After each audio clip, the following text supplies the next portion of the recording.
Ini kan proses hukum itu memang alasan polisi menahan itu kan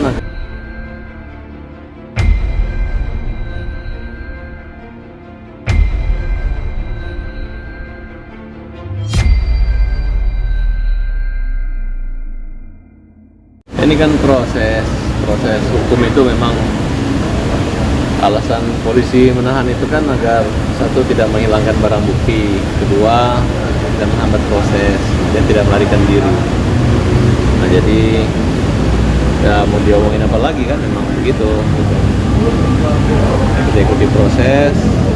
Nanti ke depan bagaimana kan sudah ada tim pengacara. Tim pengacara ini kan saya rasa ya selalu mendampingi lah kira-kira gitu. Kalau menyangkut orang tuanya kan sudah siap bukan menerima gitu. Karena Oi kan yang berbuat, yang bertanggung jawab. Ini kan udah bukan anak kecil lagi. Oi kan udah 2 kali menikah dan udah punya anak juga ya. Dan kalau saya lihat, terutama memang awalnya kurang terbuka. Ini kan hanya masalah tentang surat gitu. Harusnya waktu pertanyaan pertama saya kepada Oi, suratnya siapa yang buat gitu. Dia nggak tahu apa-apa. Ternyata mengarah ke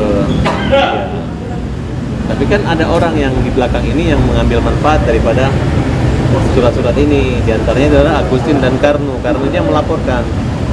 Nah, jadi saya menginginkan polisi menyidik ini sampai tuntas. Tuntas tuh jangan hanya seolah-olah orang yang merasa tertipu karena ingin menyuap, ingin menyogok masuk jadi pegawai negeri. Tapi orang-orang itu juga harus diproses, termasuk gurunya yang mengumpulkan sampai 200 orang lebih. Gurunya bernama Agustin ini, itu jelas-jelas mengumpulkan dan mengakui mengumpulkan 200 lebih orang dengan kerugian katanya 9 miliar. Nah berarti kan sudah patut diduga bahwa upaya suap menyuap ini terjadi gitu. Kenapa? Karena dia itu adalah pegawai negeri. Karena dia ada pegawai negeri, otomatis itu merupakan sesuatu yang termasuk diharamkan dalam undang-undang tindak pidana korupsi. Oleh karena itu sebaiknya diproses saja. Nah, kalaupun tanpa ada laporan ya diproses saja. Masalah nanti transaksi cuci uangnya dikejar sampai di mana. Kalau memang itu ada menyangkut ke rekening suaminya dan digunakan suami atau keluarga suaminya, silakan proses. Karena jangan sampai Oi menanggung beban sendiri hanya untuk melindungi orang-orang tertentu. Dan juga orang-orang yang sekarang sebagai pahlawan yang menyatakan seolah-olah ditipu, padahal mereka menikmati dengan aliran dana dan sangat banyak, ya itu harus diproses juga supaya mereka kapok dan tobat untuk tidak melakukan upaya-upaya yang dilarang oleh undang-undang. Karena pemerintah kan lagi sangat serius untuk transparansi daripada penerimaan pegawai negeri, kemudian netral tanpa ada kita belece, tanpa ada jatah-jatah. Tapi murni anak presiden aja ikut tes pegawai negeri nggak lulus, berarti begitu susah ya. Jadi siapa yang terbaik dia yang jadi gitu. Nah, tapi kalau ada orang-orang ingin membayar 25 juta mau jadi baru merasa dirugikan ya. Sekarang untung kalian nggak ditangkap, harusnya masuk penjara juga bersama-sama Oi, kan kira-kira begitu. Nah di sini kita lihat mau kaji dulu.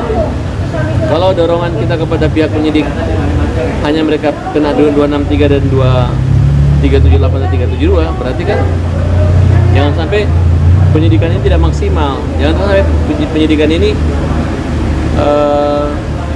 hanya membasmi ujung-ujungnya aja. Padahal inti dari persoalan ini kan adalah apakah ada orang di belakangnya, apakah kaitannya gurunya yang mau gitu. Masa orang guru mau mengumpulkan uang 25 sampai 150 juta hanya untuk menjadi pegawai negeri? Kan terorganisir. Nah, kenapa? Karena kalau ini tidak dihantam, ya susah. Nanti akan ada korban-korban lain dan ada oi-oi lain yang tumbuh dan hidup. Tapi kalau ini misalnya diselesaikan, saya rasa enggak. Karena harusnya dari awal kan si Agustin ini mencegah. Ragu, ini kan proses 2 tahun gitu. Padahal mereka masih terus mengumpulkan dana. Akhirnya orang dirugikan dan orang dirusak gitu, oleh mereka. Bang, menurut saya semua mereka sama-sama rusak. Baik yang mau jadi pegawai negeri bayar, kemudian yang menjanjikan sama-sama rusak menurut saya.